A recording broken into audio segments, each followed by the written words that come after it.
And again, blessed Yogananda's birthday, Happy New Year. For those of you who may not know me, my name is Nayaswami Devarshi. I am part of Ananda Sangha. I live with our monastery that we have, which is in Khandala. And I come to Mumbai very often over the years. And it's just always such a great joy to see so many very dear and good friends. The topic today is about Paramahansa Yogananda ji. And the particular topic is Yogananda, the avatar of Dwapara Yuga. And there are two parts to this very simple sense. One is the avatar part, the other one is Dwapara Yuga part. Paramahansa Yogananda ji said that Yogananda was an avatar, that he was a teacher for this whole age, for the whole planet, to bring something very new to all of us, not just a teacher just for a small group of disciples. In that context, he said that it was a special ray of divine light that came through Yogananda ji in our line of gurus. And he said that those who served this ray of light got more than the usual sort of grace and blessings in their lives. He even said those who tried to serve but failed spiritually got great, great, great blessings and good karma, even from that. And so this is a very special, as he called it, a special dispensation. This is what an avatar brings. It's a special ray of divine grace. But very particularly, he was an avatar to usher in the age of energy. Most people think that this is still Kali Yuga, but Yogananda ji, his guru Sri Yukteswar ji, explained how we are I've already crossed into Dwapara Yuga, which is an age of energy. And you see it all around us. Science understands that matter is energy, that we are energy. And a huge part of Yogananda ji's teachings was showing us how to work with energy, how to act with energy, how to develop willpower and energy, because the old Kali Yuga way was a little bit passive and withdrawing from the world. Dwapara Yuga, we must engage in the world. We have no choice. It's a very big challenge, this age, because the world has a lot more energy, therefore a lot more magnetism. In Kali Yuga, you could look at the world and say, okay, this is definitely not it. I'm not going to find happiness there. Let's go to the caves, let's go to the monasteries. Dwapara Yuga, you look around and it's so enticing, it's so magnetic. There's so many interesting things that are attracting us. And it has a lot of energy and magnetism. And so we have to, rather than denying it, we have to increase our own energy and magnetism inside in a very divine and spiritual way. And this is what, in terms of spiritual practices, Yogananda ji came to bring to us. It's to put out a lot of energy. In this monastery that we have in Khandala, it's not to withdraw from the world. In fact, Yogananda ji, the vow that he gave to his renunciates, which he called the renunciates' valiant vow, which by itself, that title has a lot of energy. One of the lines is, "In carrying out thy wishes, I will be ambitious." And you don't think of monks in a monastery being ambitious, but that's what we're doing. We have our own business because we have to pay our own way, and it's a seva business. It's serving people and bringing Kriya Yoga to everybody, but we have to keep the books and be practical and pay the bills and do all these things and put out a lot of energy. This is what Dwapara Yuga is. This is what Yogananda ji gave us. Swami Kriyananda ji, towards the end of his life, he credited his freedom, his liberation, to Guru Seva, Guru Bhakti, and meditation. And I'll talk mostly about the Guru Seva part, because that is how we engage ourselves with willpower and energy. And this Guru Seva is very active. You saw this in Swamiji's life. It's very creative. It's very forward-looking. Dwapara Yuga, in an ascending age, if you're not moving forward, it leaves you in the dust, way behind, because it is an active age and there's progress happening, and we have to always be looking forward and running forward with energy. And this was Swami Kriyananda ji's life. He, I think, was Yogananda ji's representative of Dwapara Yuga, of the Dwapara Yuga teachings, and how to bring them into every day and into everybody's consciousness. Now, this Guru Seva part really is, according to Swamiji, really over the years, he actually said many times that those who willingly serve the Guru, he said that he saw in them that they actually drew more grace and spiritual growth than those who just meditated only for themselves and didn't serve the Guru and draw that grace and that attunement. Because in the end, it's about attunement, as I'll talk about also a little bit. Now, this Guru Seva, I had a very interesting experience because I served on Swamiji's staff for several years. And after I left his staff, he was talking one day, and it was a very small group of people, and there was a minister from some Christian denomination who was very open to what we did. And she asked Swamiji, how do you train your ministers? Which is the acharyas, essentially, it's the same thing. And I was really interested in how Swamiji was going to answer, because my answer would have been, we have no training. Because in America, you become a minister, you go to two to 4 years of seminary college, you take all these classes, and then you get a big degree to put up on your wall, and you're a minister. And I just was very, very curious how Swamiji would answer. And he stopped for a moment, and he gave what at the time I thought was just sort of a hypothetical answer. He said, well, we give our disciples, we have them serve, and for example, I would give one a chainsaw and have him go out and clear the forest. Do you know what a chainsaw is? Is that okay? And I thought it was a hypothetical answer. I thought a good answer, because our service was dynamic and energetic. And you can see I'm a little bit slow to figure things out, because it took me a few years to sit down and think, oh, so was that really just a hypothetical answer? Then I thought, well, did he ever send anybody out with a chainsaw to clear the forest? And I thought, well, yeah, he sent me out to do that. He was talking about me. And in fact, I think he was speaking to me, because I was just one of a few people in that room. And that particular seva, what did I learn from it? Because then I thought, okay, so this was the training, and what did it mean? What did I learn from the training, the official minister's training that he gave to me? Well, I learned how to put out a lot of energy more than anything else, because I could be a little passive. And the chainsaw, it was a big chainsaw, it was really big, and the trees were really big. And I was even scrawnier and more skinny than I am now. And I was a little passive. And so I had to go out and I had to cut all these trees with this chainsaw and clear the forest. And then there was all these tests that came up, just in about a 2-month period. I was cutting a big log, and I went through the log, and then I went through my leg with the chainsaw, and I had to go get all stitched up and put back together again. That wasn't nearly the worst of it, though, which is, at the end of it, I made a big pile of brush from all the branches to burn it. And as you know, in California, these wildfires burn down whole cities, and Ananda Village burnt down one time. But I thought I was being very careful. And it was in the spring, so the ground was a little bit wet, and it was generally an okay time to do it. So I started this fire. And then it got really big and bigger, and then it jumped over into the forest, and the forest started burning. And then I couldn't stop it, and I had to call the fire department. And all these fire trucks came out with their sirens and everything. And then to make it worse, Swamiji was in seclusion in his apartment, which overlooks this whole scene of devastation and fire and smoke. And I was fighting it, and the fire trucks were out there. And finally, poor Swamiji had to break his seclusion and silence. He walked out on his lawn just surveying this apocalyptic scene. And he called me over, and I just had ashes all over my face and sweat, and I was frantic. And he said, "Dave, is everything going to be okay?" And I said, "Yes, sir, everything will be fine. And the fire department is here." And then when he went away, I finished the sentence. Everything will be fine as long as your apartment doesn't completely burn down and Ananda Village doesn't burn down, because it wasn't fully under control. And again, putting out energy, because if you start a fire that is about to burn down your guru's home with him inside it, you put out a lot of energy to make sure that it doesn't happen.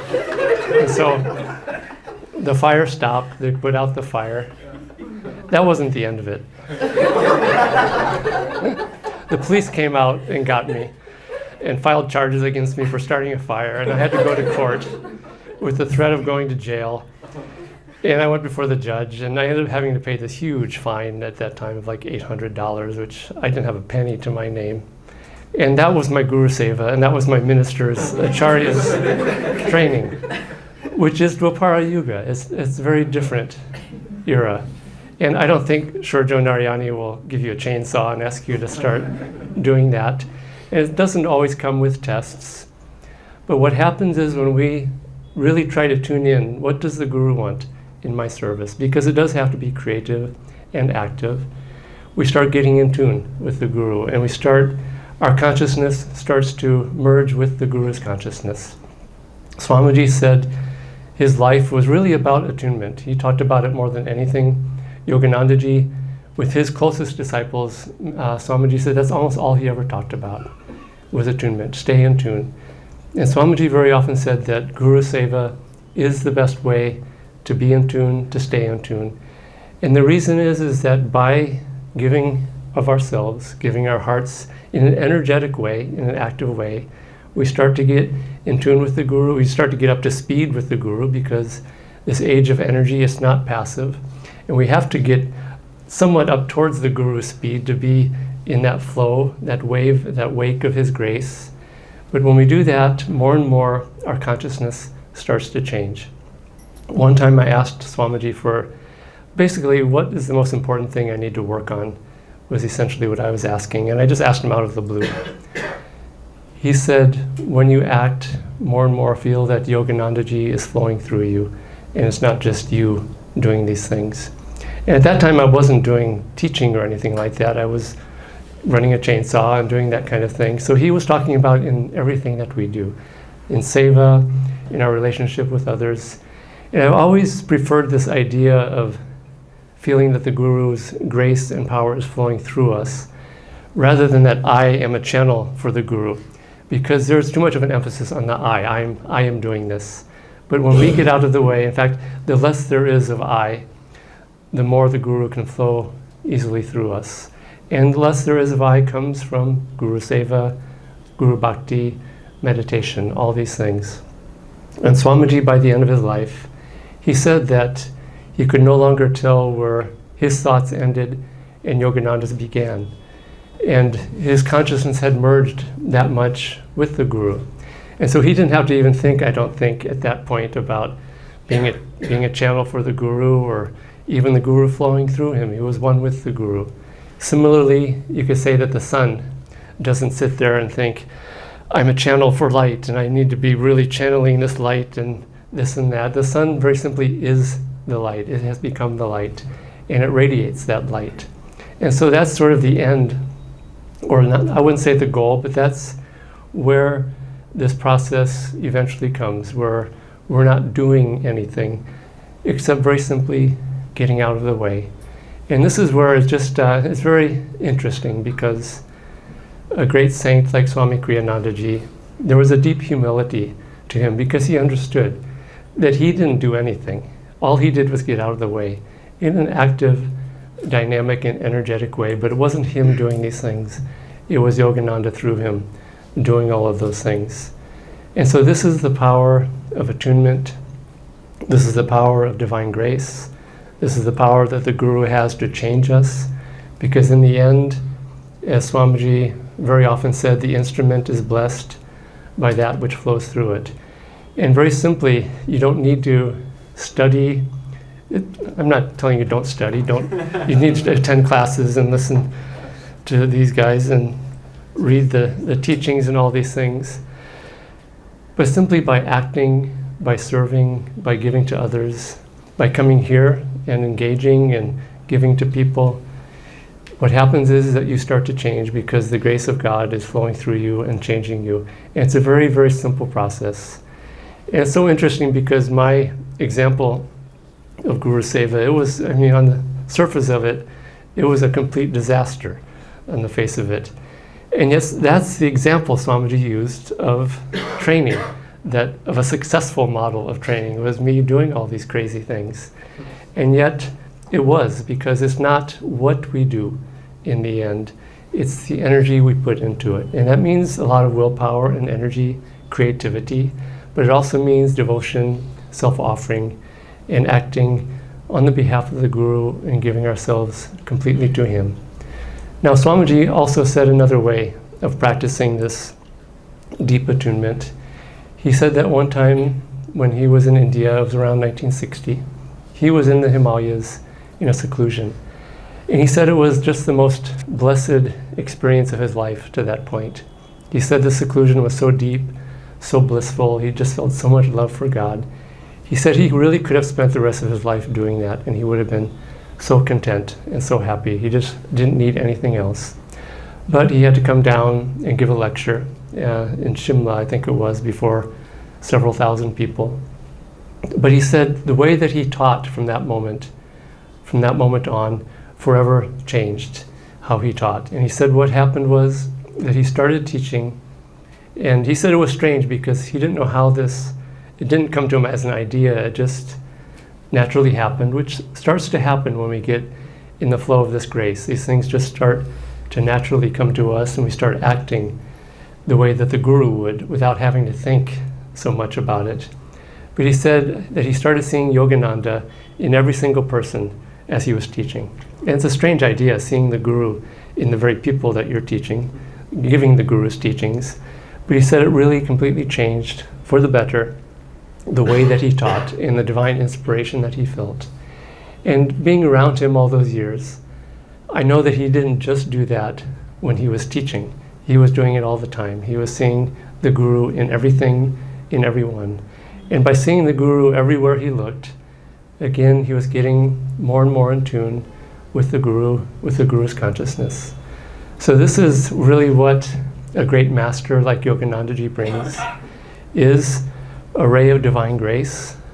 But particularly in this age of Dwapara Yuga, it works with energy. It works with our energy. I mean, the energization exercises, developing willpower. I mean, how many spiritual teachings develop willpower and energy? It's very unusual. It's more, about divine grace, and someone else will do it for us. We go to the temple and do a ritual and a mantra, and all these things are good, and God will do it for us, and I don't have to do anything. But this is what Swamiji taught me, that we have to put out a lot of energy to do this, to sort of get up to speed with God. Another time, very seldom did Swamiji give me advice personally. He wasn't always counseling and teaching and these things. He would sometimes, but that's not how he was doing every day with people. But he asked me to do something once, a project, and it was a big thing that I had to do, just kind of getting it started. And I was meditating on it and trying to figure it out. And a few days later, he said, "So have you done it?" And I said, "Well, no, not yet." And he just got really strong. He said, "Divine Mother is not going to do it for you." And so yes, sir. And I immediately started putting out the energy, making phone calls and getting these things done. And so this is this path that Yoganandaji gave. Kriya Yoga technique itself works with energy. It doesn't work with just mantras or mind. It works with the flow of energy. And what it does in the end, it's a Dwapara technique, particularly because it fulfills something that Babaji said. Babaji said that he understood the complexities and influence of Western civilization, and that he brought this technique of Kriya Yoga to help us with that. And that influence is everywhere now. It's Mumbai is just like the pinnacle of the complexities and influence of Western civilization and the confusion of it. And so what Babaji was saying was what I said towards the beginning, that we need a practice that will work with energy and give us inside more energy, more magnetism, more spiritual power than what is out there. Because we're not going to change what's out there. We're not going to roll back the clock and get rid of the influence and complexities of Western civilization. That train left the station a long time ago, and it's not going to go anywhere backwards. It's only going to go forward. And so we have to find a way to respond with that. And it is this. It is increasing our own level of energy, magnetism, so that what's inside here is much more enticing and magnetic than what's out there. And this is what Kriya Yoga does, I think, in some ways more than anything else. It creates such a strong, inward, fulfilling spiritual magnetism that what's out there is no longer seemingly as attractive because there's a stronger magnet in here. And that's hand in hand with the Guru. This is why Yoganandaji, Swamiji taught to do Kriya technique even, as a practice of working with the Guru's consciousness and with attunement to the Guru. So all these things work together. Guru Seva, Guru Bhakti, meditation, they all work with energy, with magnetism, with drawing the Guru's grace into our lives. And a new year is really a good time to really go forward. And again, I just have to say, in Dwapara Yuga, if you're not always charging forward, you're getting left behind, because this is an ascending age of energy. And even with tests, I've said this before, but I've learned that when a spiritual test comes, when a karma is coming towards us, and I have my share, as everybody does, but the answer when a karmic test comes at you is to run. And I mean run at the test, and just run through it and keep running forward. And I have found that these tests, eventually, they get left behind in the dust. They can't keep up with you. You outrun them, and you run through them. And that's the way to go through life in Dwapara Yuga, this age of energy, along with this great avatar of Dwapara Yuga who brought his grace to us. So let's use this coming year to really work with these things especially, and you'll find that your life really, really changes. May their grace bless us always. Om Shanti Shanti.